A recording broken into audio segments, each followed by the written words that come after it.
o objetivo da nossa aula de hoje, né, o objetivo desse sábado, é nós conversarmos um pouco sobre avaliação especificamente, tá? Então, você lembra que nos 2 sábados anteriores, nós estávamos sempre falando de assessment, em contraste com avaliação, né? Estão sempre fazendo um contraponto entre uma coisa e outra. Hoje, nós vamos conversar especificamente sobre avaliação, tá? Claro que não será possível nós falarmos sobre tudo que tem relação com a avaliação, correto? Mas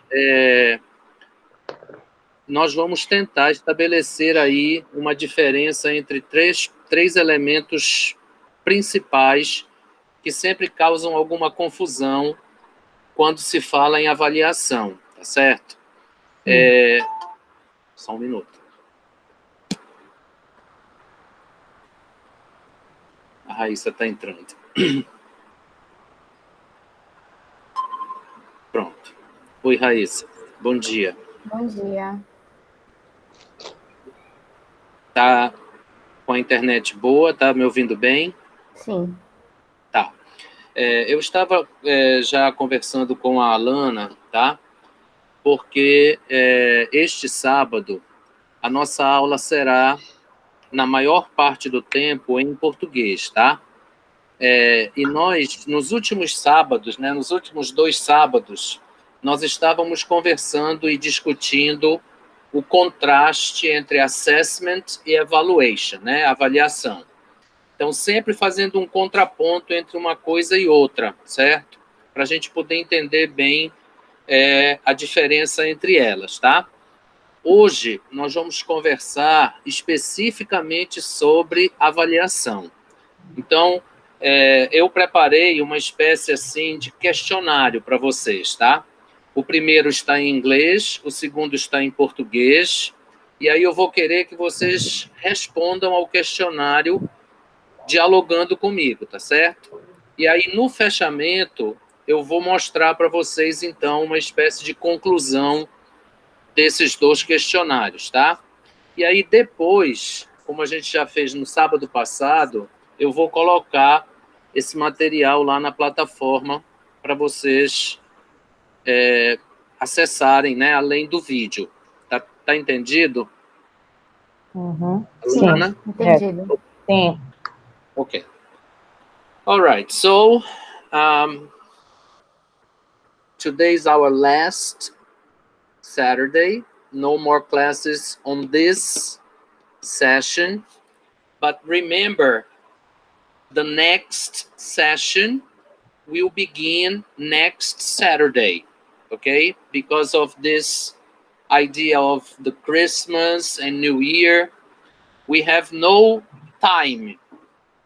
So please be attentive, okay?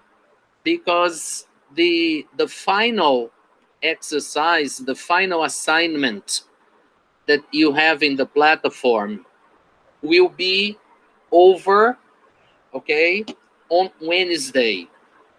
So you have to be very careful not to miss the limit, okay? The deadline, right? Very well. So let's see.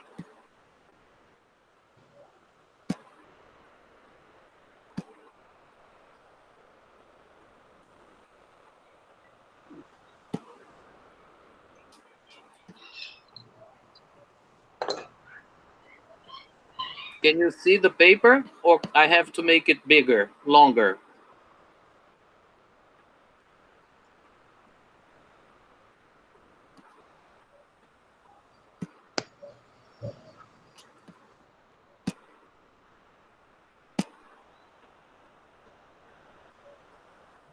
Vocês estão conseguindo ver aí a folha? Ou eu preciso aumentar?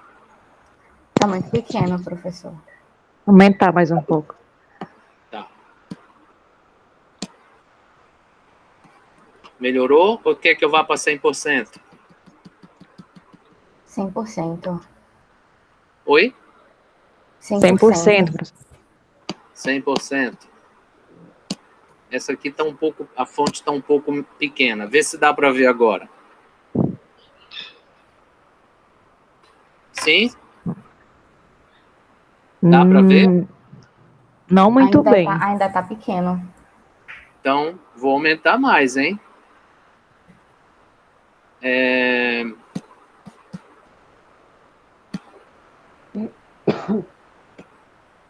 E agora? Dá para ver. Ok. Já deu para ver agora? Sim. Sim. Sim? Tá, então olha só. Eu vou sair da tela, tá? Para eu poder ir lendo, ok? O texto que está lá. O mais importante não é aquela introdução que vocês estão vendo lá no topo da página, tá? O mais importante é as perguntas, tá? Então, eu vou ler a pergunta em inglês, depois eu vou traduzir, ok? E aí eu quero que vocês tentem responder com as alternativas que lá estão, certo? Normalmente são 2 ou 3 escolhas apenas. Então, eu quero que vocês pensem na atividade de vocês, tá? Eu quero que vocês respondam não de forma genérica, vamos dizer, o que é que eu acho que é o certo. Não, é o que eu faço, tá? E aí a gente vai, então, discutindo uma pergunta de cada vez, tá certo? Ok. Então, vamos lá. Muito bem.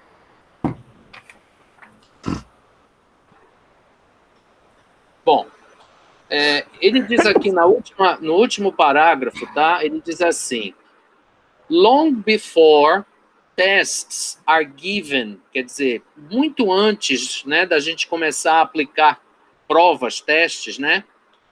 You should know, quer dizer, o you aqui é o teacher, né? You should know if your teaching has been effective or not. Então, você precisa saber se a sua técnica de ensinar, né, o seu ensino tem sido eficiente, né, efetivo ou não. Então, observem bem que aí a gente tem já um pensamento, né, a discutir. Muito antes dos testes serem aplicados, quer dizer, das provas, né, serem aplicadas. Você deve tentar saber, né, se o seu ensinamento, se o seu ensino tem sido eficaz ou não, certo? Eficiente, efetivo ou não. Então, vejam que o testar, né, ele não vem logo imediatamente em cima da avaliação ou da ideia da avaliação, tá certo? Ficou claro isso? Sim. Tá. Sim. Então, vamos lá. A primeira pergunta diz assim, ó. After I had introduced the new teaching point, I asked my class some concept questions in order to check their understanding. Então, depois que eu introduzi, né, o novo ponto, né, o novo conteúdo, eu perguntei à minha turma algumas questões de definição, de conceito, a fim de checar a sua compreensão. Aí você tem que dizer yes, quer dizer sim, no, não, ou I'm not sure what concept questions are. Eu não tenho certeza do que sejam concept questions, quer dizer, perguntas de conceituação. Então, isso aí é mais ou menos as 3 alternativas que vocês teriam que escolher. Então, qual seria a de vocês? Yes. Yes. Muito bem. Vocês compreendem o que sejam concept questions, não é? Sim. Tá. Aqui, o questionário quer saber se eu faço ou se eu não faço isso, certo? Sim. Beleza. Então, vejam bem. essas concept questions, em português, seria mais ou menos como aqueles exercícios de fixação, certo? Onde você faz verificação apenas dos conceitos, né, das definições, dos modelos que você trabalhou. Ninguém quer mudar nenhuma resposta? Não. Isso é muito baseado em gramática, né, professor?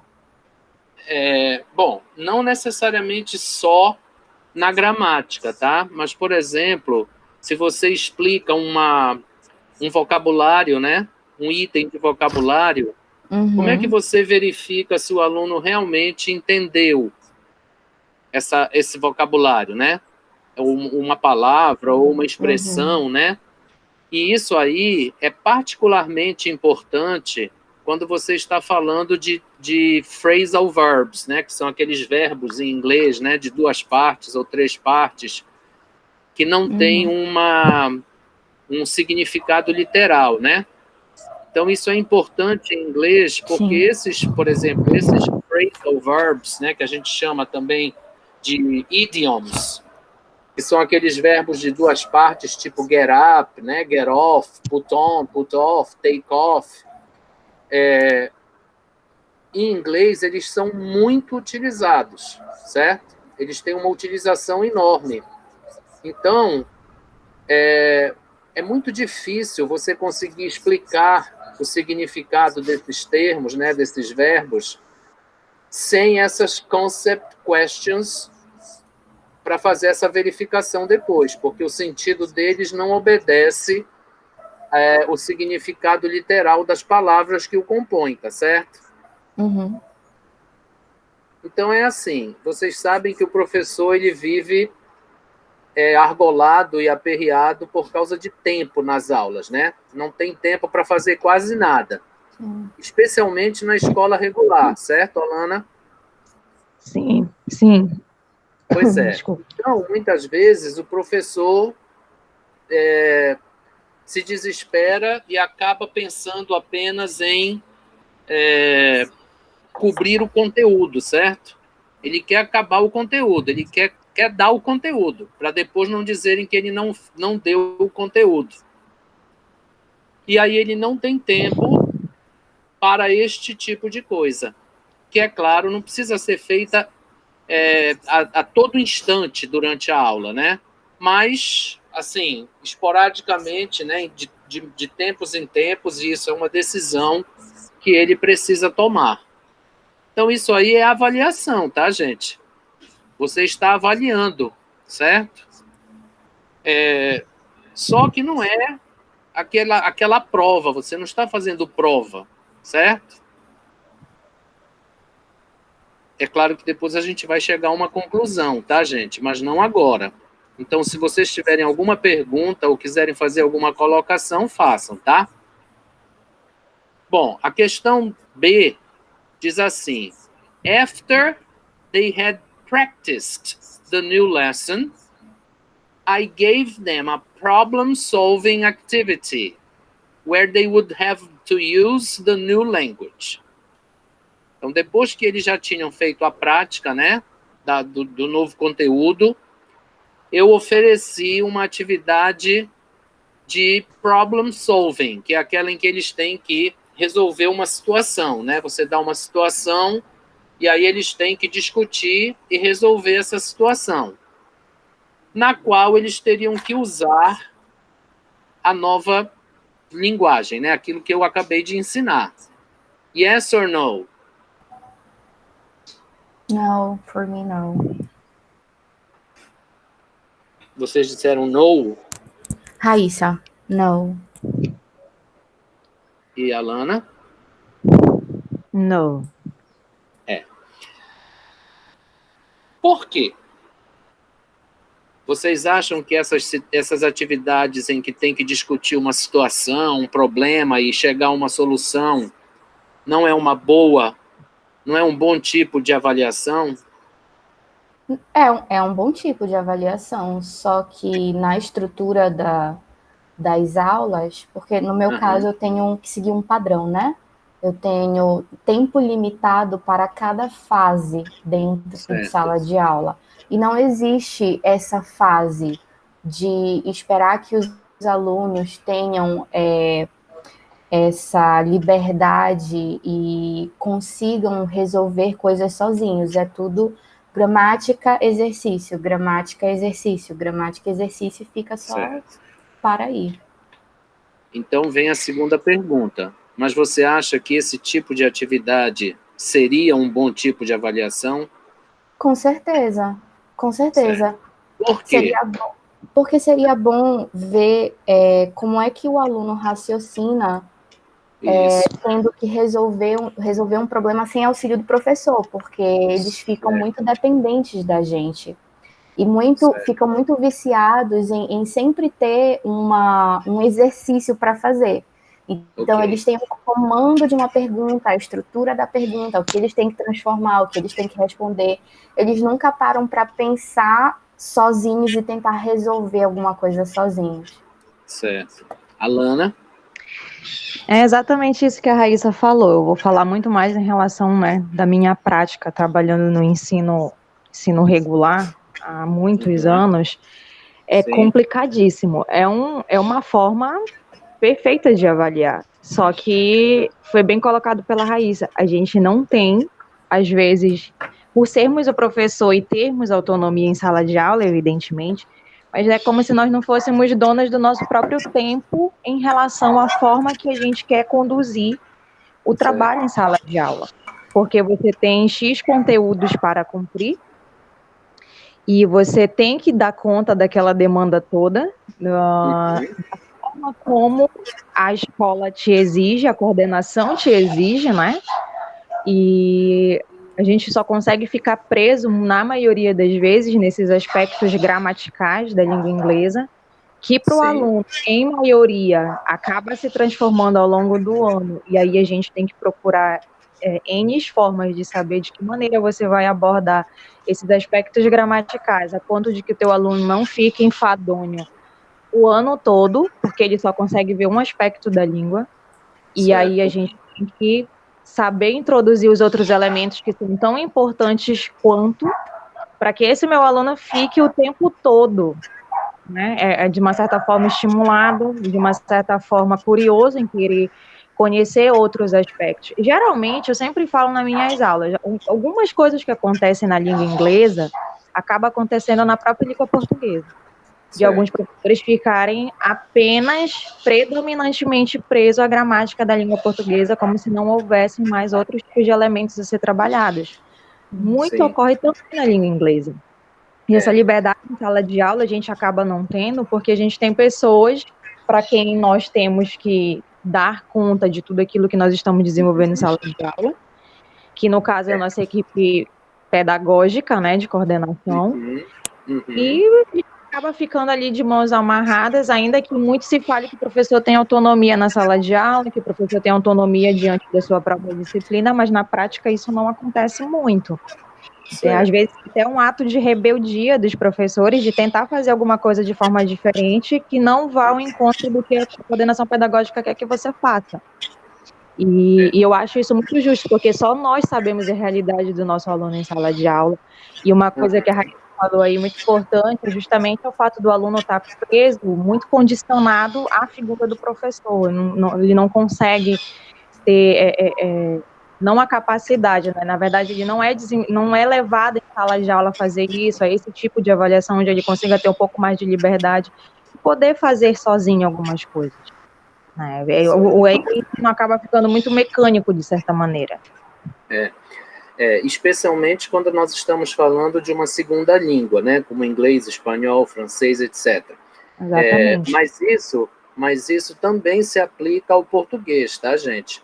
Nós sabemos que vários alunos chegam à universidade cheios de vícios, né?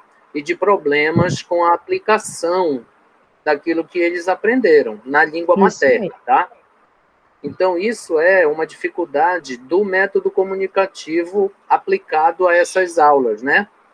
Porque, como a gente já conversou aqui, você teria que ter 3 frases na sua aula, né? Uma é a apresentação do conteúdo, a outra é a prática, onde o professor tem um certo controle. Mas depois, nós teríamos que ter uma produção, certo? E essa produção deveria ser uma produção com maior liberdade. Mas isso não é o que acontece. Muito bem. Então, vamos adiante. Prestem bem atenção nessa letra C agora, tá? Before I gave them the tasks I had prepared, I made sure they understood they were not being tested, but I was only checking their learning. Então, antes que eu desse a ele, antes que eu aplicasse as atividades, né, que eu tinha preparado, eu me certifiquei que eles podiam entender que eles não estavam sendo testados, mas eu estava apenas checando o aprendizado. Você costuma dizer isso ao seu aluno? Diz, olha, isso não é prova, isso não é teste, isso não tem nota. Sim. Sim. Eu passo por isso, Sim. muitas vezes. Mas eles... Porque... pode falar. É porque, assim, existe, antes da prova, existe o simulado, né, na metodologia que eu trabalho, na escola que eu trabalho. E o simulado, ele não é uma medida, ele não vai te dar uma nota, ele não vai te dar um valor. Ele só vai te mostrar mais como se fosse um diagnóstico. Olha, aqui você está bem, aqui você não entendeu muito, essa questão precisa revisar. Então, é uma ferramenta para o professor e para o aluno também. Então, eu sei aonde ele não conseguiu entender direito e eu vou tentar recuperar esse aluno e essa unidade. Só que o que eles não entendem? Ah, professora, mas se eu venho para cá fazer prova. Certo. Se eu vou ter que responder é prova. Se eu vou ter que revisar conteúdo é prova. Eles não entendem, tudo para eles é prova. Então, nós temos aí uma outra dificuldade, né, que é uma dificuldade adicional, que é o não entendimento do aluno com relação a outros conceitos que não sejam aqueles de receber uma nota, certo? Vocês sabem que o aluno brasileiro ele não funciona que não seja com um número escrito no papel, né? Muito o famoso ponto. É difícil, né, a gente fazer eles entenderem que aquilo é para o próprio bem deles, né? Mas a gente acaba esbarrando nesse problema adicional, tá? Eu não vou usar as palavras que estão lá, né, no foco da nossa discussão, porque depois eu quero que elas apareçam, tá? Então eu vou depois dizer quais elas são. Mas observem que você aqui não está dizendo para o aluno assim, olha, você passou ou você reprovou, certo?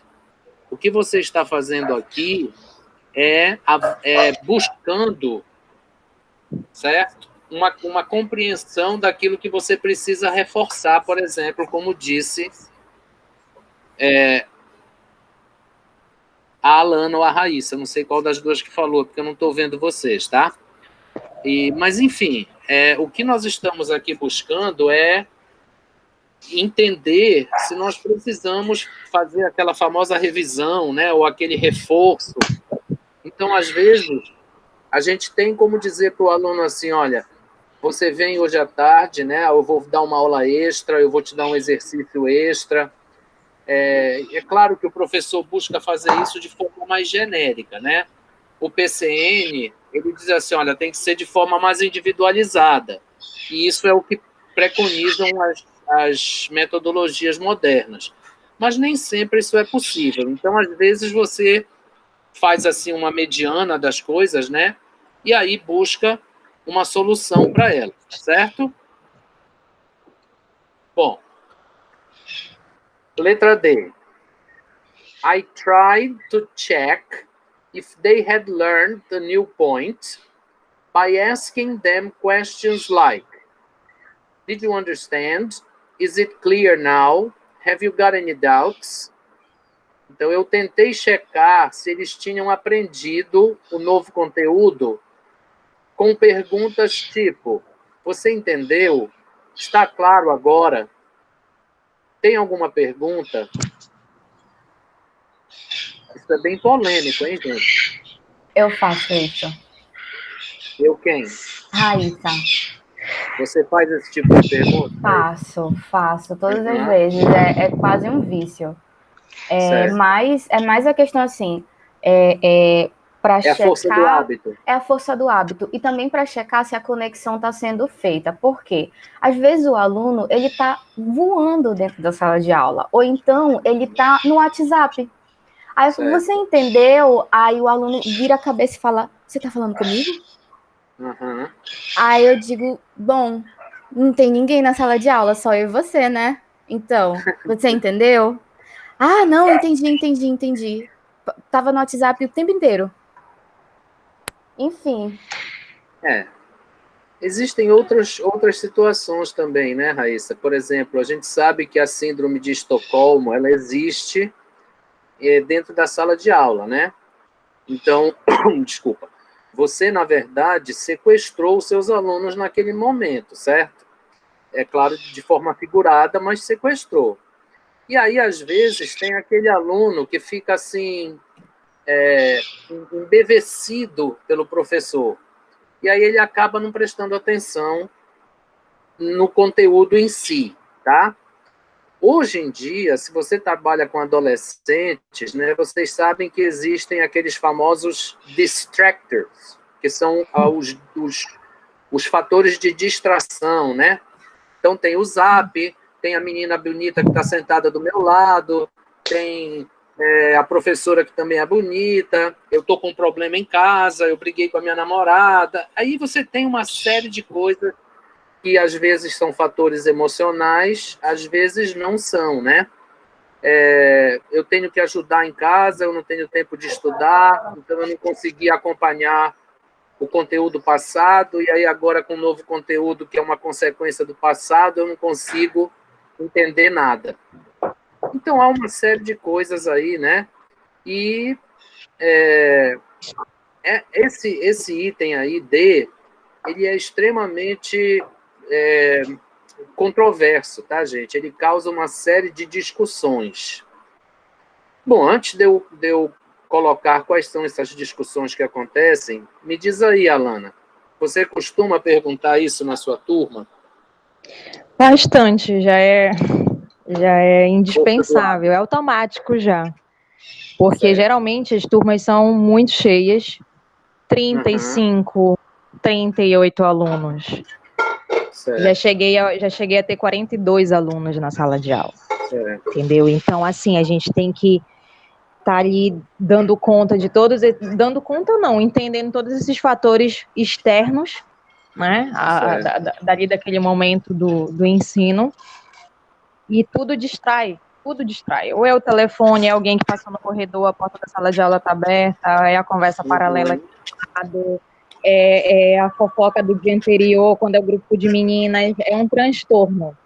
E tentar cadenciar tentar cadenciar 38 atenções, 40, 42 atenções, é um malabarismo em sala de aula. É complicado. É verdade. Essas perguntas, elas acabam virando automáticas. Certo. Por que isso causa controvérsia? Porque existem alguns estudiosos, né, que afirmam que quando você faz esse tipo de pergunta, alguns alunos vão sempre dizer não. Vão sempre dizer, não, tá tudo certo, eu entendi, tá bom, não tem pergunta. Quando, na verdade, ele estará cheio dessas perguntas. Então, alguns estudiosos dizem que, em vez de você fazer esse tipo de pergunta, você deveria fazer aquelas perguntas lá de cima, entendeu? Então, dar um exercício, né, ou fazer algumas perguntas para verificar se o conteúdo foi fixado, e não fazer esse tipo de pergunta, entendeu?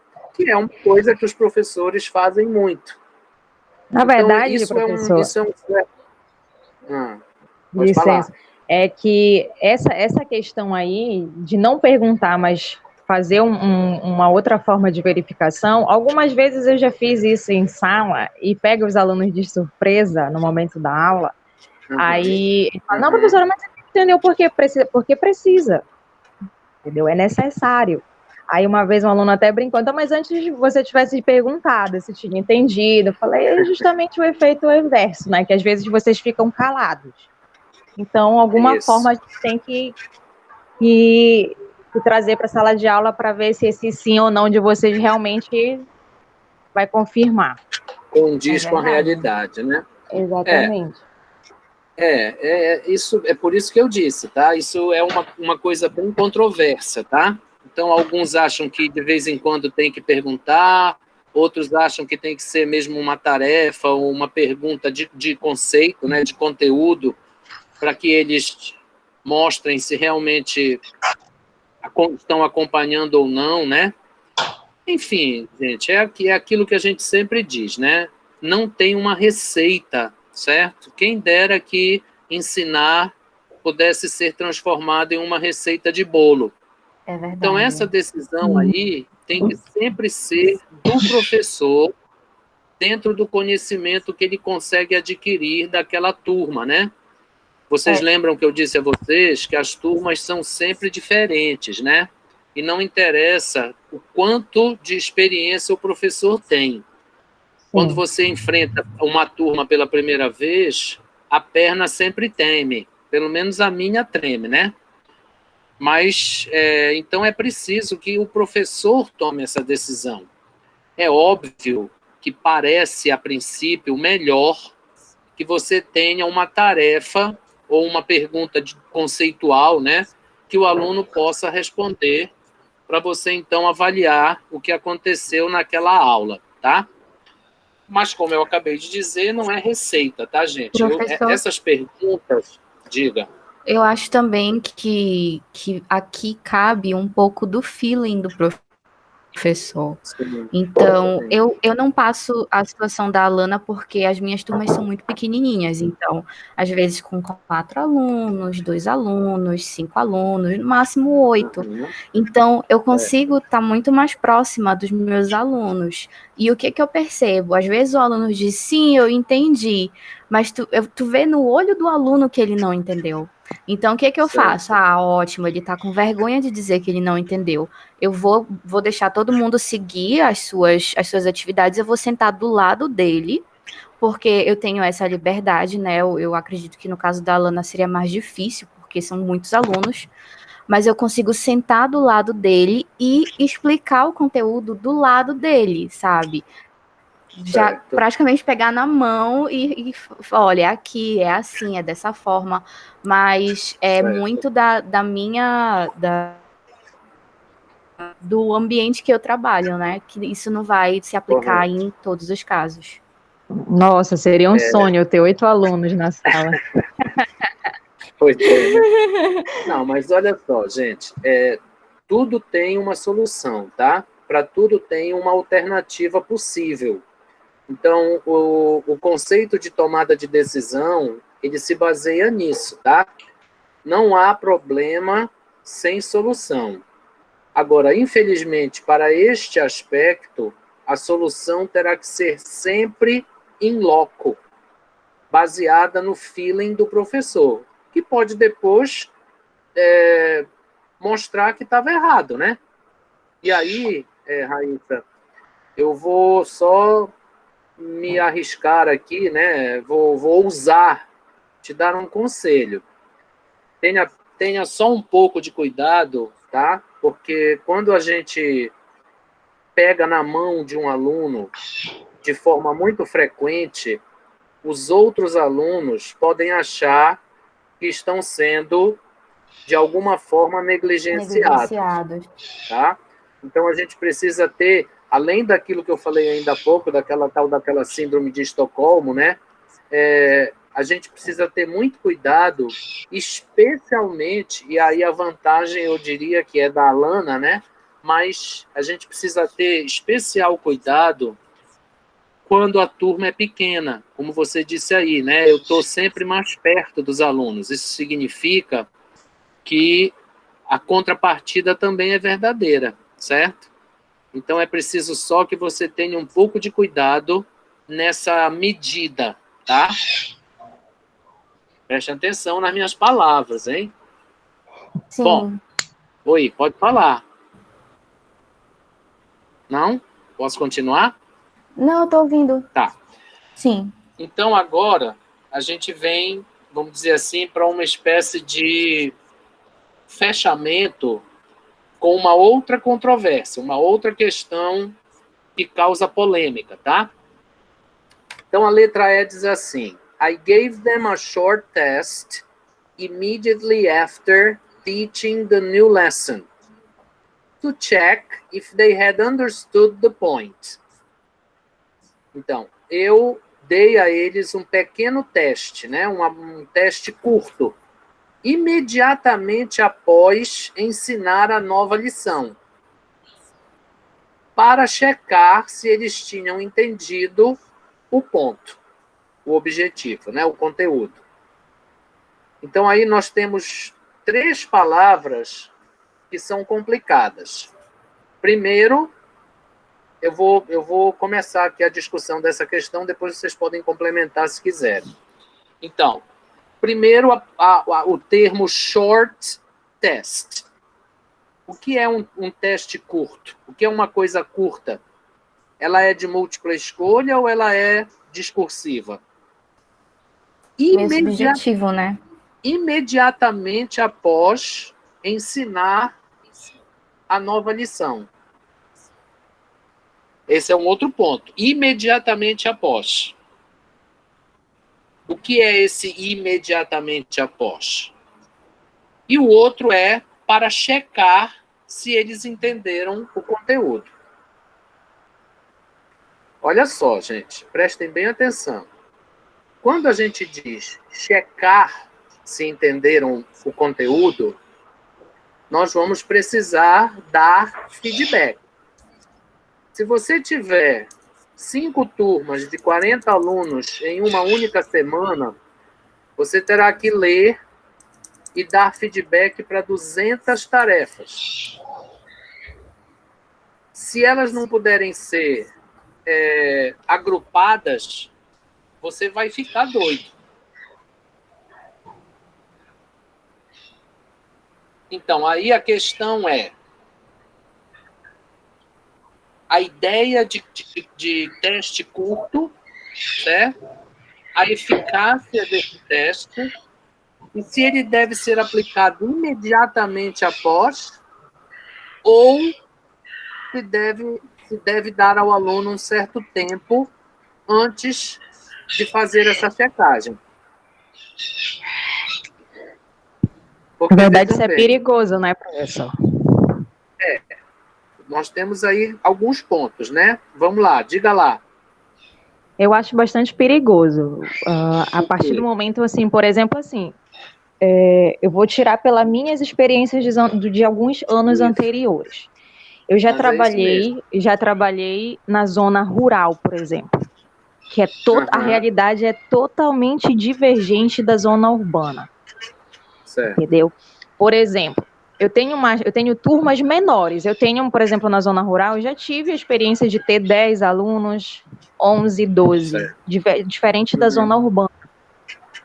E ter, ao mesmo tempo, 11, 12 alunos, mas eu ser a professora de 16 turmas. Sim. Eu já tive. E na zona urbana, também ter 12, 14 turmas, com a sala de aula superlotada, 38, 35 alunos.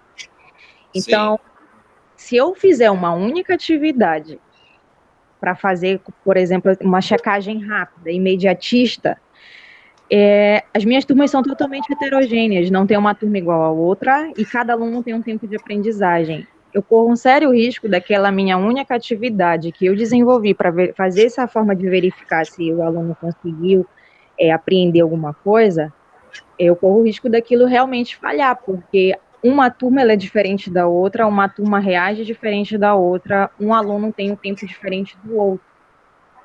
Então, eu já tentei fazer algumas experiências assim e acabaram sendo um pouco assim frustrantes, porque eu comecei a perceber, eu falei assim, se eu tentar fazer isso, eu vou ter que desenvolver uma forma diferente para cada turma, porque eu tenho 16 turmas, mas 5 conseguem reagir a esse tipo aqui, mas outras 5 não conseguem. Então, aquele modelo que eu apliquei nas 5 primeiras já não funciona nas outras 5. E como o senhor mesmo falou, a pessoa fica louca, entende? Se não tentar entender que tipo de turma eu tenho, qual é o meu público, quem é o meu aluno, qual é a realidade desse aluno, porque quer queira, quer não, esses fatores externos da sala de aula, isso contribui enormemente para dentro do espaço da sala de aula.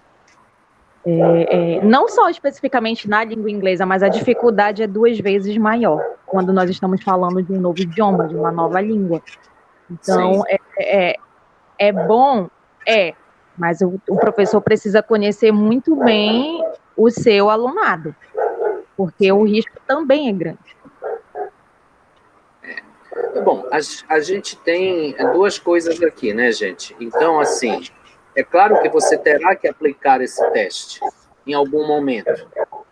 Então, aí é que vão entrar os 3 conceitos que nós vamos já começar a conversar, tá?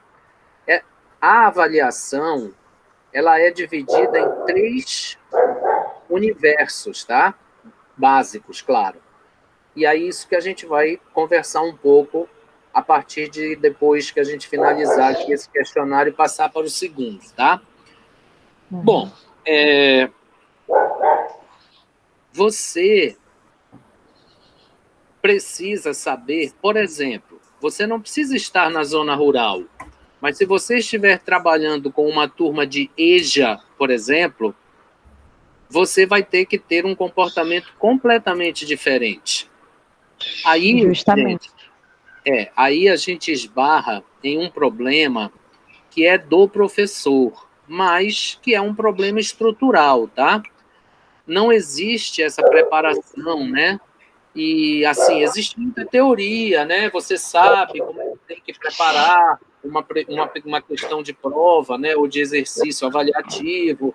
Você sabe que tem que ser assim, assado, que tem que ter tantas alternativas, sua escolha, que você não pode dizer assim, numa pergunta discursiva, você não pode dizer assim, na sua opinião, porque aí você não tem como dizer que aquilo está errado. Enfim, há uma série aí de critérios para você utilizar na elaboração de perguntas, né, de testes. Mas os professores não recebem essa preparação, né?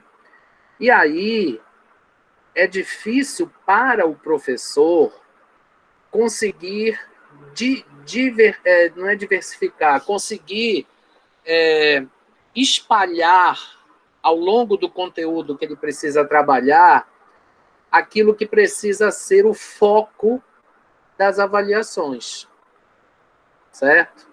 Dessas testagens que a gente precisa fazer. Então, alguns professores não conseguem dizer assim, olha, eu tenho 50 itens de conteúdo para trabalhar, mas o que é importante mesmo é isso, isso, isso, isso e isso. E depois que começou essa história de avaliação institucional, então, Enem, ENAD, Prova Brasil, né? Provas de proficiência, né? Então, o aluno faz um curso de inglês ou um curso de espanhol e ele quer galgar outros degraus, vamos dizer assim, né? E ele, então, vai em busca de Michigan, de Cambridge, de Yale, enfim, de CEL. Mas, muitas vezes, né, os alunos acabam se automatizando, né? Então, eu vou estudar, vou me preparar só para o Enem. Eu vou me concentrar, vou fazer treinos só para responder as perguntas do ENAD. Claro que isso também é importante, mas não é só isso, né? Muito bem. Alguém gostaria de fazer alguma outra colocação? Eu vou depois colocar esse questionário lá na plataforma para vocês terem, tá? Além dos outros 2 materiais que nós vamos já discutir. Como eu disse ainda há pouco a vocês, nós temos aqui, nessa ideia de avaliação, nós temos 3 conceitos básicos que são muito importantes, tá? Muito bem, alguém gostaria de colocar mais alguma coisa ou fazer alguma pergunta? Olha aí, o Having Não, Any professor. Doubts. Tá tudo certo, então? Podemos passar para o segundo questionário? Sim. Tá. Nesse segundo questionário que eu vou mostrar agora, tá? Vocês terão que dizer correto ou incorreto, tá? E aí, é claro, que seria interessante que vocês explicassem por que estão dizendo uma coisa ou outra, tá bom? Certo.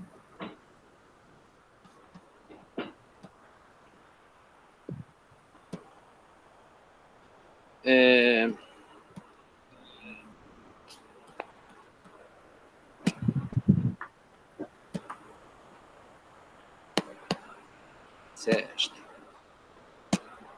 Pronto. Vou aumentar, tá? Tá dando para ver? Tá ótimo. Tá. Então, olha só. Nós temos aqui 8 itens, tá? E aí vocês terão que dizer, como eu disse ainda há pouco, se vocês acham que está certo, né, o que está dito no item, ou se está incorreto, tá? Então, ele diz assim: a avaliação do processo de ensino-aprendizagem tem sido uma preocupação dos professores por vários motivos. Aí não são só 2 motivos, tá? Letra A. Faz parte do trabalho docente verificar e julgar o rendimento dos alunos, avaliando os resultados do ensino.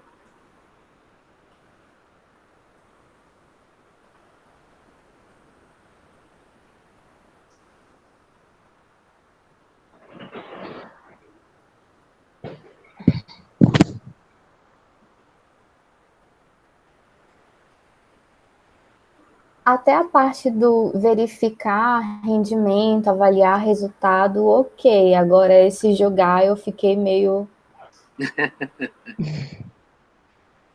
Você ficou meio o quê? Eu acho que está correto. Para mim, está correto. Tá, mas você mencionou aí o termo julgar o rendimento. Porque assim, quando a gente aplica o teste e você está utilizando uma medida, você, querendo ou não, está julgando o rendimento. Certo. Então, para mim, está correto. Alana? Sim. É sim. Olha só. Isso é uma responsabilidade enorme, né? Que ela precisa começar, como eu disse, lá no conteúdo. Você precisa saber quais os conteúdos que você vai julgar, né? Verificar. Prestem bem atenção nesses verbos, hein? E aí, gente, olha só. Vamos expandir um pouco essa ideia. Vocês sabem que nas escolas regulares, né, existe o conselho de classe, certo? Certo. E esse conselho de classe, ele nada mais está fazendo do que julgar o rendimento do aluno, seja ele de conteúdo, seja de comportamento, tá? E aí é como um tribunal da Inquisição, né? É uma sentença final. Nas escolas de língua, normalmente esse conselho de classe não existe, mas existe a figura do coordenador, né, do diretor, e aí são aquelas instâncias para as quais os alunos podem recorrer se for necessário, tá? Mas olha, vejam aí que nós temos 2 verbos, verificar, julgar, e um terceiro que vai lá na frente, que seria o avaliar, tá? Mas não resta dúvida, né? Isso aí é parte do trabalho docente, sim. O aluno não pode, ou ele não tem condição de saber quais conteúdos, né, ele precisaria se focar mais. Então, é o professor que precisa mostrar isso, tá bom? Letra B. O progresso alcançado pelos alunos reflete a eficácia do ensino.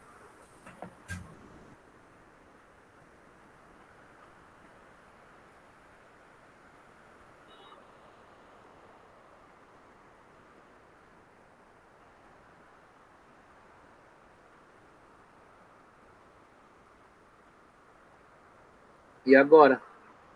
Correto. Sim. Quando a gente diz progresso alcançado pelos alunos, é por todos?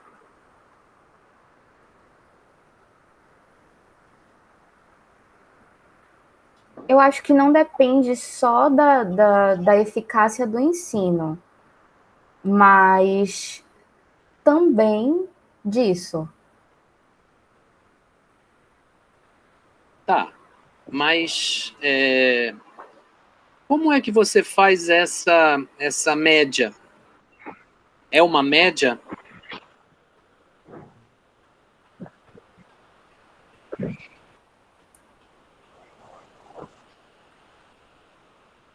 Aonde está a linha de corte? Quem estabelece essa linha de corte? Porque, vejam bem, a reforma, né, que foi feita no ensino, com as novas metodologias e os novos princípios e etc., dizem que você deve buscar atingir todos os alunos. Mas é difícil, né? Você conseguir isso numa avaliação, correto? Sim. Então, esse item aí, ele está apenas parcialmente correto. Tá? Você tem aí 2 pontos, né? O primeiro é esse alcançado pelos alunos. Então, você precisaria estabelecer um parâmetro para isso. E a eficácia do ensino, que nós sabemos que não é apenas o progresso dos alunos que pode refletir isso. Há outros elementos aí envolvidos, certo? Mas o progresso alcançado por uma turma normalmente é uma espécie de farol, né, para que o trabalho do professor esteja sendo feito de forma bem feita, correto? Sim. Se vocês quiserem colocar alguma coisa, coloquem, tá bom? Letra C. O rendimento do aluno é um espelho do trabalho desenvolvido em classe.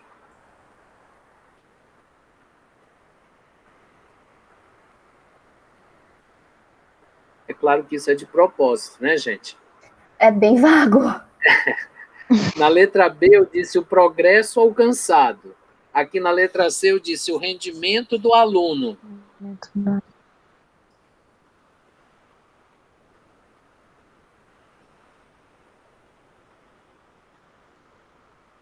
Você tem que ter um espelho. Lembram da história da Branca de Neve? Sim. Lá do espelho? Você tem que ter um espelho, né, gente? Alguma coisa tem que refletir. E a única coisa que você pode mensurar é uma porcentagem, né, de rendimento do seu aluno. E essa porcentagem, quem é que estabelece?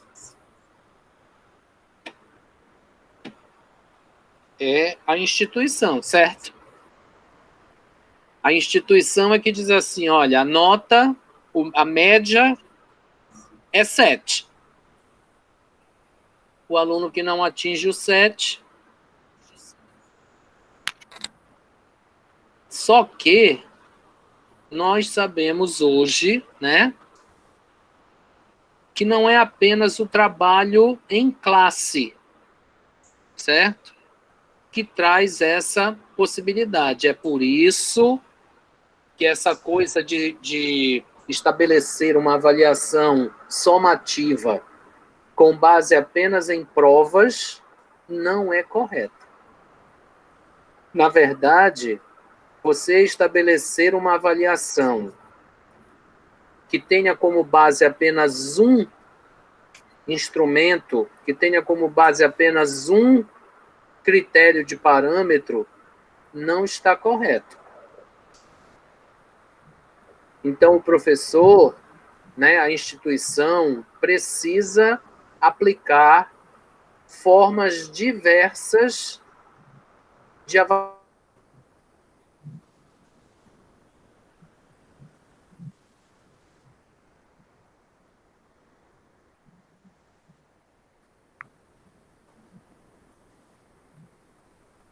Professor?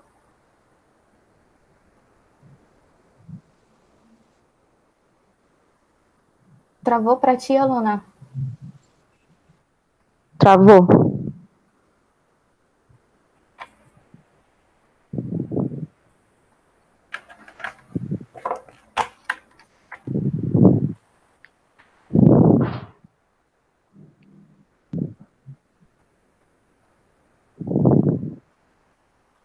Uma coisa da internet dele, acho.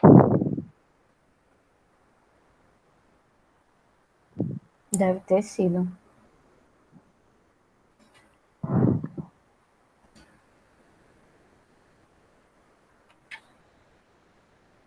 Ixi.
Alô?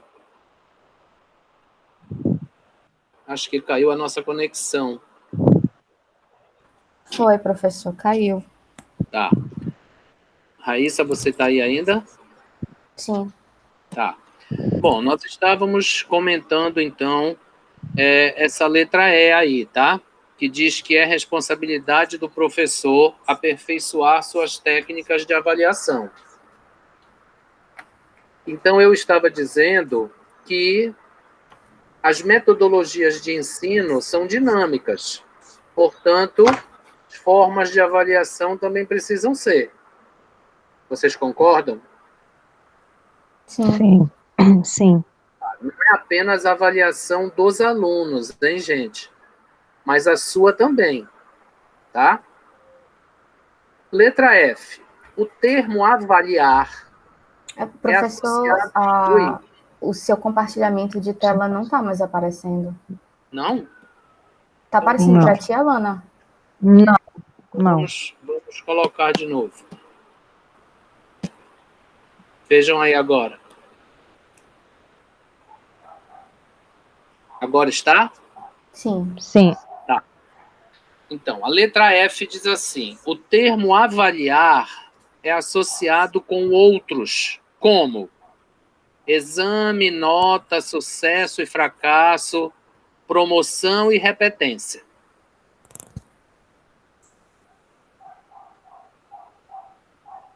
Está correto?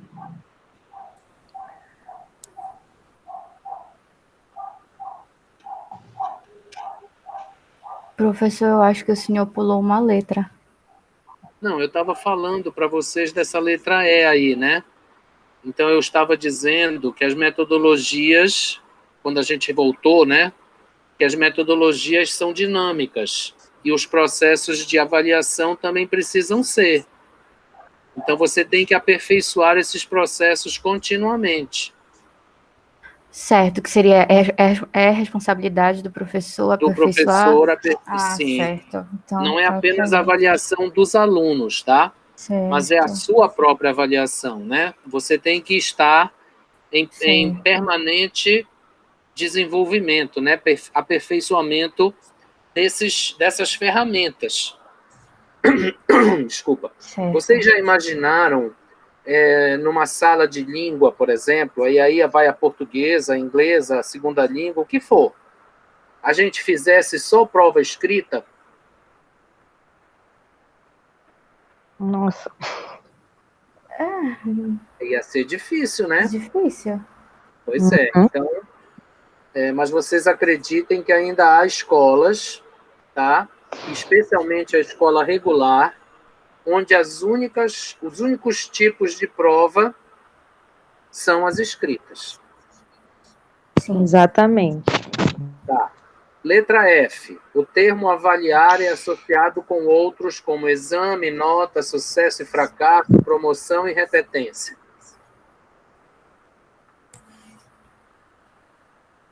É associado, mas não é a mesma coisa.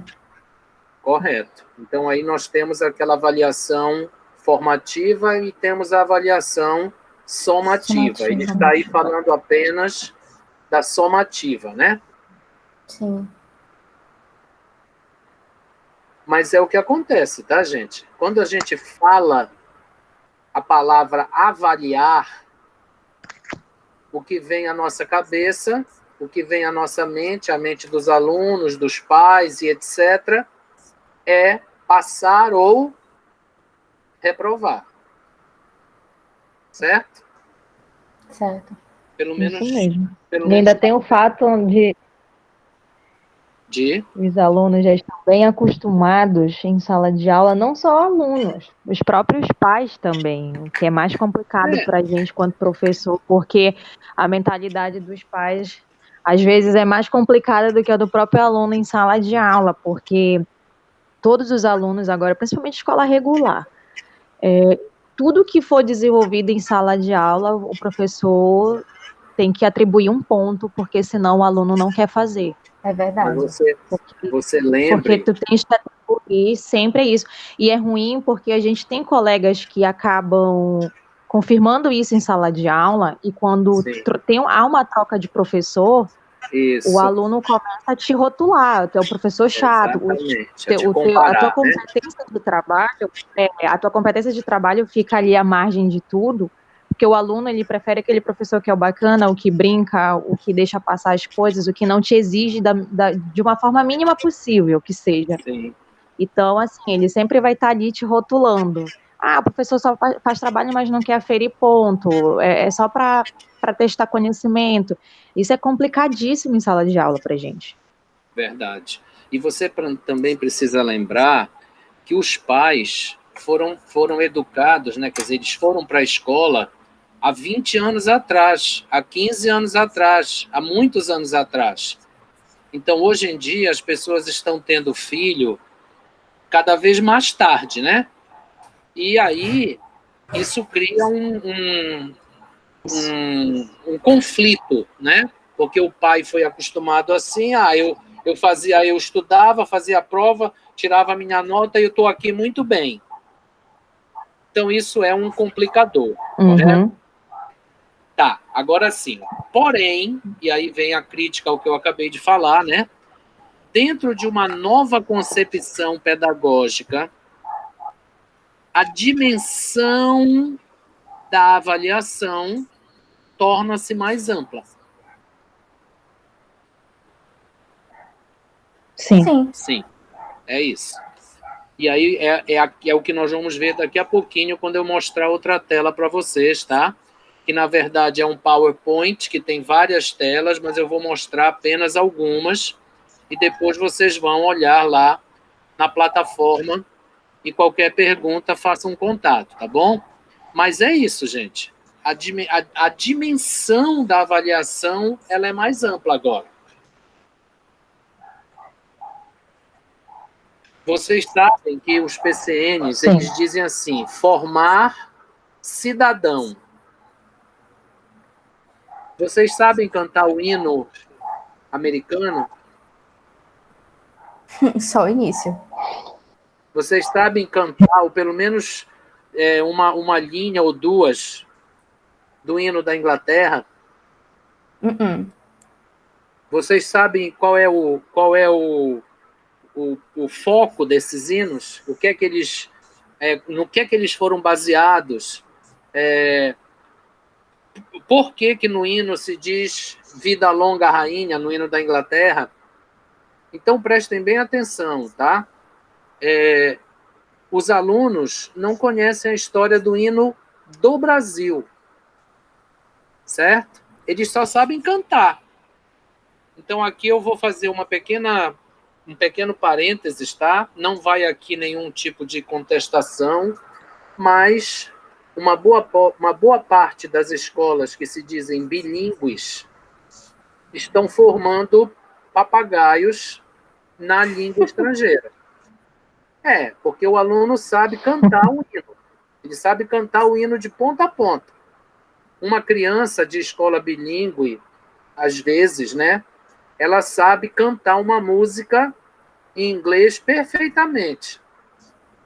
Mas ela não tem o entorno de tudo aquilo. Então, os alunos não sabem a história do hino em português, do hino do Brasil. Eles não sabem o que motivou aquele hino. Eles não sabem o significado ou o sentido daquelas estrofes. Imagina o americano e o inglês. Mas quando você estuda uma segunda língua, tá? E se é para formar um cidadão, você precisa ter conhecimento, você precisa adentrar a cultura e a vida do outro país. Concordam? Sim. Pois é. E eu acabei de perguntar para vocês, né? E vocês disseram, Então é assim, tá, gente? A gente se preocupa muito em fazer avaliações, né? Em usar instrumentos avaliativos que sejam objetivamente dentro do conteúdo, por uma série de razões, tá? O próprio sistema te leva a isso. Porém, hoje, com a nova concepção pedagógica, isso aí não está correto. Letra H. Agora vem, então, a nossa conclusão, né? Avaliar não pode ser apenas atribuir notas, mas realizar uma série de objetivos que se traduzem em mudanças de comportamento dos alunos. É o tal do formar o cidadão inteiro, completo, né? Você não pode ter apenas o conhecimento linguístico, você tem que ter a cultura, você tem que debater as variações, as variantes, certo? Você tem que entender o que se passa. Por que quando você pensa, por exemplo, quando você vai trabalhar um conteúdo qualquer que fale sobre racismo, você diz assim, olha, lá nos Estados Unidos, isso vem desde a época do Martin Luther King. Mas você não diz para o aluno quem foi o Martin Luther King, né? Você não diz por que ele se envolveu nessa luta. Você não mostra, pelo menos uma parte daquele famoso discurso. Não, isso aí é a vida do americano, isso aí não interessa para nós. não é bem assim, né? Depende do objetivo lá, depende do seu espelho. Então, olha, eu vou dizer uma coisa aqui para vocês, tá? Claro que a teoria é muito boa, mas a prática nem sempre é fácil. Então, minha sugestão a vocês, eu vou mostrar agora para vocês 3 conceitos, né? Aqueles 3 elementos aos quais eu me referi. Mas a minha sugestão a vocês é o tipo, a ferramenta e a consequência é uma decisão que só cabe ao professor. Não adianta o pedagogo vir, não adianta o coordenador, não adianta a direção. Olha, vocês têm que seguir isso. Tá bom, a gente tem que obedecer, né? Então, a gente vai seguir isso, mas nós também queremos fazer isso. E aí, essa decisão, essa luta, como disse a Alana, é do professor. Ok? Ok. Alguma pergunta? Não. Então, vou interromper essa aqui, tá? Não. E aí, vamos ver a outra.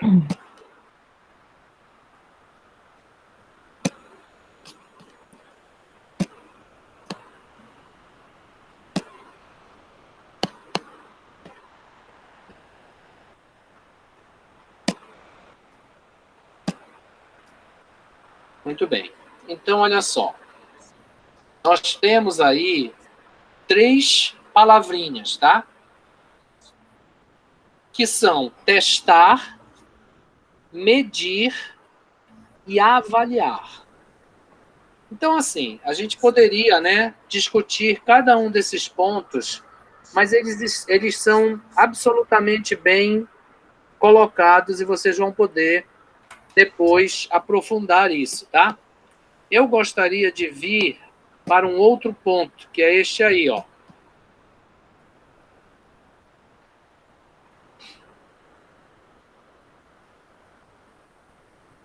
Tá dando para ver? Sim. Então, testar ou medir é um aspecto quantitativo.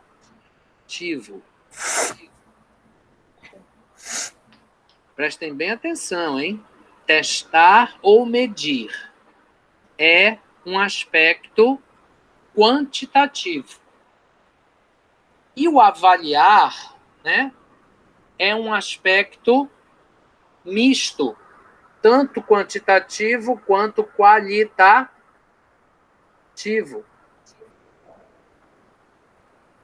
Então, a gente pode pensar da seguinte maneira: o testar ou medir faz parte da responsabilidade do professor, apenas. E o avaliar faz parte da responsabilidade de todos. Estão me acompanhando? Sim.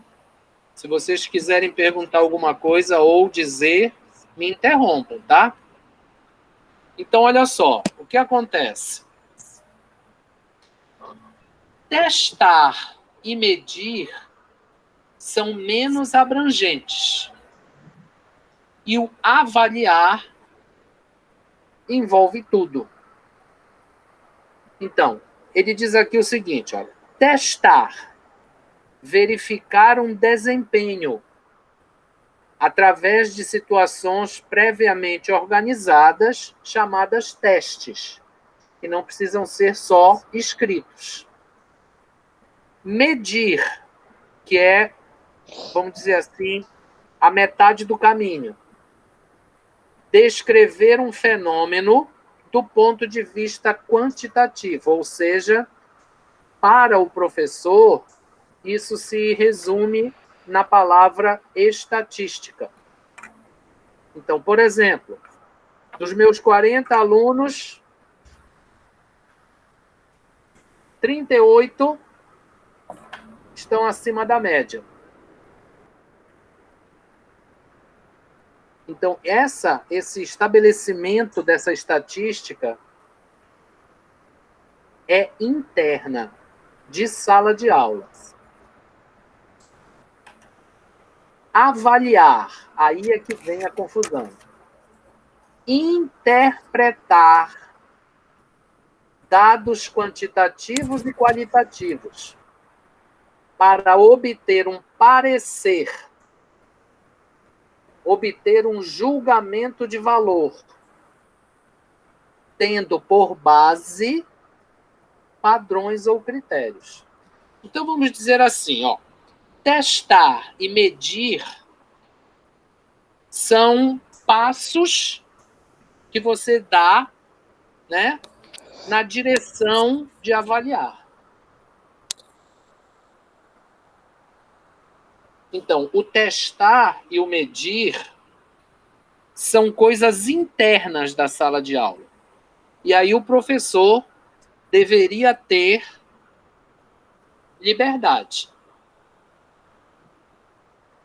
E o avaliar deveria ser, então, uma coisa mais, vamos dizer assim, amarrada, né, aos critérios e aos padrões estabelecidos previamente. E aí, gente, eu vou dizer a vocês que isso causa uma enorme dificuldade. E sabem por quê? Porque os coordenadores das escolas nem sempre são preparados na esfera pedagógica. Os diretores de escola muitas vezes são indicados, são os empresários da escola. Então, imaginem vocês, por exemplo, a Raíssa, que trabalha numa escola privada, chegar lá com o diretor e dizer assim, olha, vocês estão fazendo avaliação tudo errado. Não é assim que a gente faz. O professor Jorge, que é meu professor da pós-graduação, disse para mim isso, e eu concordo. No dia seguinte, ela estaria demitida. na rua. Demitida. É claro que isso pode ser ampliado para a escola regular também. A gente sabe que existem muitos diretores de escolas públicas e privadas que são indicações, né? Que não são pessoas preparadas dentro de princípios pedagógicos também. Então, é muito difícil essas pessoas compreenderem o que interessa para nós é que o aluno... A importância das eleições nas escolas. Oi? Desculpa? Essa é a importância das eleições nas escolas, né? Sim. Veja bem, o dono... Sim, diga.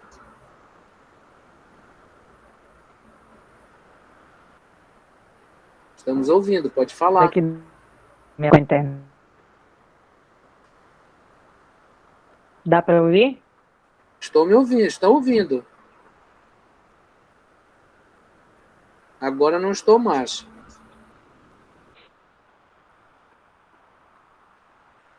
Dá para ouvir? É, mas às vezes fica em silêncio. Você estava dizendo o quê? Da importância de haver, né, as eleições nas escolas, Certo. justamente para poder colocar um gestor que tenha uma certa aptidão, que tenha conhecimento, porque é muito ruim quando é indicação, como o senhor mesmo falou. Vem geralmente um diretor que nem da área educacional é. E aí o problema já começa todo por aí. Todo por aí. A mentalidade é um pouco complicada, né? Então, por exemplo, normalmente os donos de escola, né, especialmente os empresários, eles dizem assim, olha, a gente precisa de aluno, então não reprova ninguém. Eu ouvi agora, nessa época de pandemia, né, um diretor de escola dizer isso para um professor. Dizer, não, professor, olha, não preste atenção, ninguém vai ficar reprovado por falta. Ninguém vai ficar reprovado por causa da pandemia. Aí, né, gente, fica muito complicado a gente estabelecer algum tipo de parâmetro para o trabalho que a gente tenta desenvolver, né? Isso mesmo. Bem, então, vamos voltar aqui aos nossos 3 infinitivos. Testar e medir deveriam ser critérios internos da sala de aula, do professor. E o avaliar é que deveria ser o critério amplo, tá? Porque ele envolve interpretação, ele envolve decisão, julgamento. E nós sabemos, né, gente, que por mais preparado que nós sejamos, nós somos sujeitos a erro, correto? Nós somos humanos, né? Então... Sim, com certeza. Pode falar. Só concordando, professor. Ah, tá. Então, sabe aquela coisa de que em determinadas escolas o coordenador ou um supervisor qualquer vai assistir a sua aula, aí ele faz aquele relatório.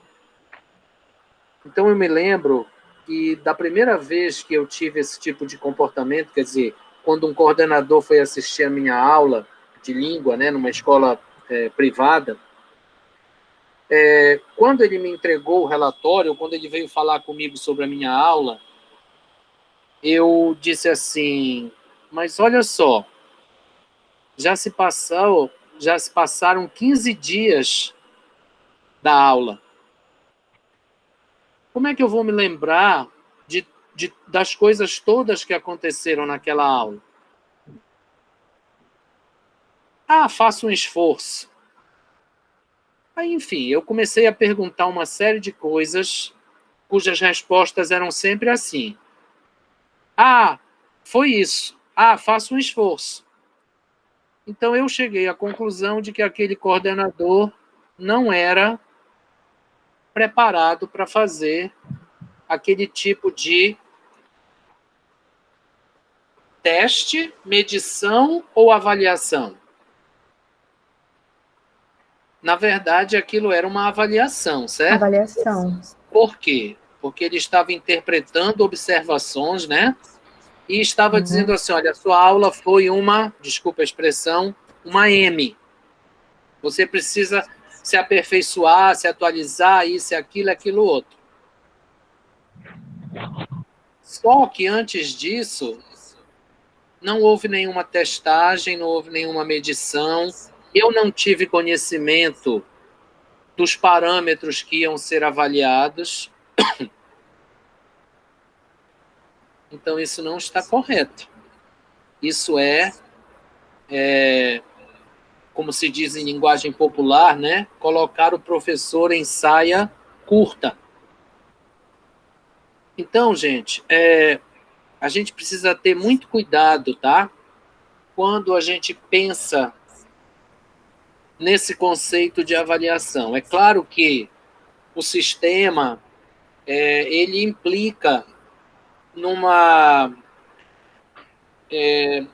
forçação, né, de que você dê uma nota para o aluno, de que você escreva um número, de que você faça isso de forma, às vezes, até atabalhoada. Então, eu poderia passar esses slides para vocês um por um, mas eu achei que era muito melhor nós fazermos aquela proposição inicial, né, daquele questionário, daquelas coisas que vocês tivessem que refletir um pouco e discutir, e depois fazer esse fechamento, e aí vocês depois poderão estudar esses slides com calma, porque eu vou colocar lá na plataforma para vocês. Mas a pergunta aqui, a ideia aqui é a seguinte: vocês, como professores, fazem a testagem e a medição, ou vocês só fazem a avaliação? Esse é o ponto. Então, vejam que nós discutimos o que é assessment e o que é avaliação, evaluation. Explicamos bem essa diferença. Então, aqui o ponto seria: testar e medir deveriam ser assessment.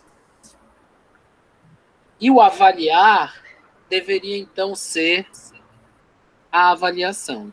Então, a pergunta é: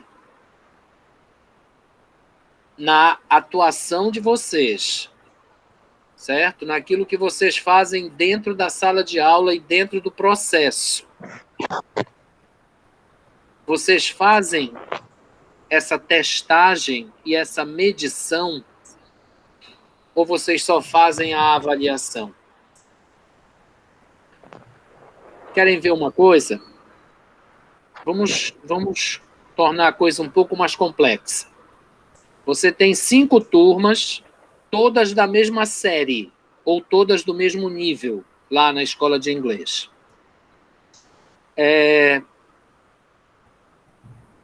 Em 2 delas, está tudo maravilhosamente bem.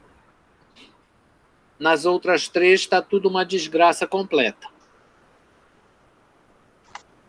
Aí você diz assim: mas olha, eu estou usando as mesmas coisas que eu sou orientada a usar. Então, é o mesmo material, o número de alunos é mais ou menos a mesma coisa, eu estou usando as mesmas atividades, e aí você foi cometendo vários equívocos no testar e no medir. Por quê? Mesmo material, tudo bem, às vezes você não tem como mudar. Mesmo critério, não está correto. Mesmo tipo de atividade, piorou. Então, veja bem, por isso que eu disse que o testar e o medir são conceitos mais internos da sala de aula. E eles não podem ser os mesmos aplicados para todos os alunos de todas as suas turmas. Então, pode ser que uma turma receba um tipo de medição e de teste, e uma outra diferente. A avaliação pode ser a mesma, porque o seu julgamento, a sua interpretação está dentro de limites, de critérios pré-estabelecidos. Mas você pode, vamos dizer assim, preparar o terreno desta avaliação de forma diferente para cada grupo. E é aí, neste aspecto, que está o emperramento da maioria dos processos escolares. O professor não tem essa liberdade. E ele não sabe como convencer os outros elementos do processo que ele deveria ter essa liberdade. Às vezes ele não sabe nem que essa distinção existe. Professor, é muito difícil, porque para a logística da escola, principalmente da escola particular de línguas, não é vantagem que cada professor avalie, não é prático para eles que cada professor avalie de uma forma. Eles querem justamente aquele padrão, eles querem que seja tudo Ctrl+C, Ctrl+V para todas as turmas, para todos os professores. Você tem que dar a sua aula conforme o livro manda, sabe? Sem tirar nem pôr, com todas as mesmas palavras, seguindo a mesma ordem. Então, é um sistema muito robotizado, né? E não, é muito difícil convencer do contrário, porque não é vantagem. Infelizmente é assim, né, Raíssa? Mas olha só, você usou uma palavra lá no início que foi avaliar. E o meu pedido a você, e claro, que também é a Alana e a todos os outros, é que vocês tentem fazer uma separação entre esses três termos. E aí, dentro da sua sala de aula, você não, por exemplo, você não tem liberdade dentro da sua sala de aula para desenvolver um projeto? Não. No Não? caso eu, né, Raíssa? Não. Não. Como assim? Não. Como eu já venho explicando, a metodologia da escola, ela é um quebra-cabeça. Então, ela já tem parte A, parte B, parte C, e você, dentro da sala de aula, você está ali só para executar o que já foi mandado. Então, você não tem liberdade para dizer, eu vou montar uma prova. As provas são as mesmas para todas as unidades e para todas as franquias. Jesus. Você também não tem liberdade para desenvolver um projeto ou criar alguma outra forma de testar esse aluno, de medir esse aluno, porque você não tem essa liberdade dentro de sala de aula.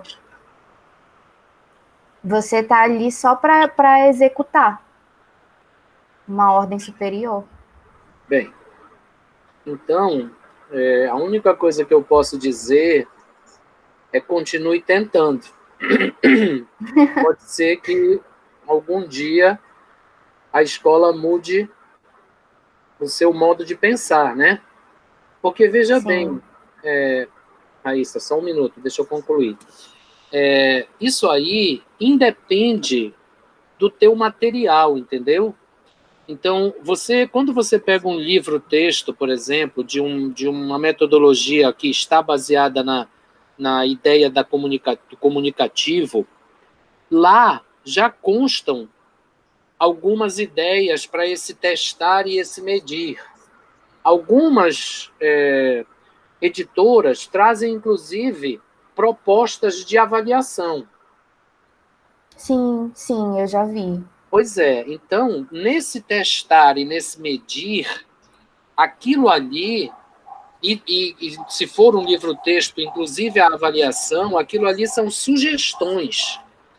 Porque um dos pontos básicos do método comunicativo é esse, que você tenha com o seu aluno essa liberdade, porque isso não é o mais importante dentro da sala de aula comunicativa. Você poderia até nem fazer prova em uma sala de aula comunicativa, se você tivesse uma boa testagem, uma boa medição, você não precisaria ter, quantitativamente falando, elementos de avaliação. Você teria a sua própria decisão. Sim. Mas é claro que isso é difícil, porque eu acabei de dizer ainda há pouco, né?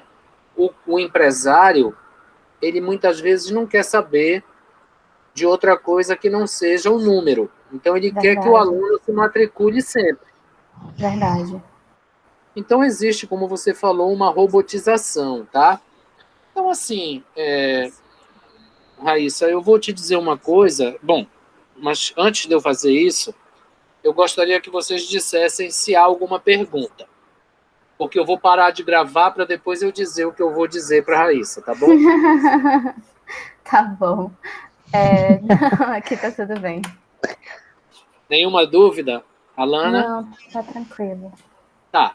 Eu vou disponibilizar o vídeo para vocês, tá? E vou colocar esses 3 materiais que não estão ainda lá, tá?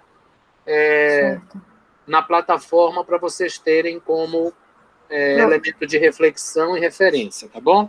Professor, surgiu uma dúvida assim, só um minuto. Diga.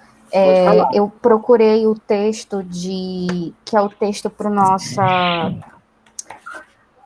nossa última tarefa, né? Nossa última tarefa, que é para quarta-feira. É esse texto aqui. Ensino, aprendizagem das 4 habilidades linguísticas na escola pública, ensino de língua e questão autonomia. Não é esse. Não.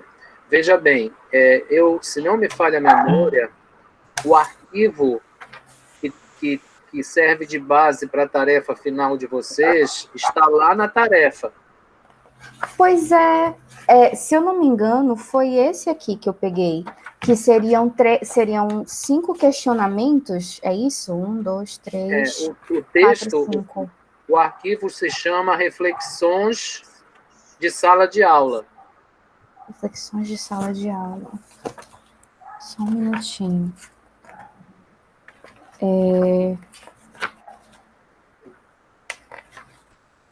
Eu vi que tinha um texto de diferença entre medir e avaliar. Esse aqui, ok.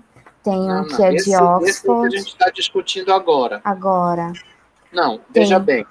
Tem um arquivo lá que são, assim, pequenos trechos. Sim. Que diz e lá assim... no final de cada trecho tem umas perguntas que a pessoa faz. Sim, que seria... são 5 questionamentos. Pronto. E no final ele faz algumas perguntas do tipo... existe algo como ensino soberano? O método mais eficiente para ensinar... Para cada um. Sim. Então, cada trecho discute um determinado assunto, aí lá ao final tem umas perguntinhas. Sim. Eu estou pedindo para vocês refletirem sobre essas perguntinhas, tentarem responder e tentarem fazer um paralelo disso com a avaliação. Sim. Essa é a tarefa que vocês vão fazer. Certo. Então é esse mesmo, tá certo. Tá bom? Tá bom. Vou interromper aqui o compartilhamento. E vou, então, finalizar a nossa gravação, tá?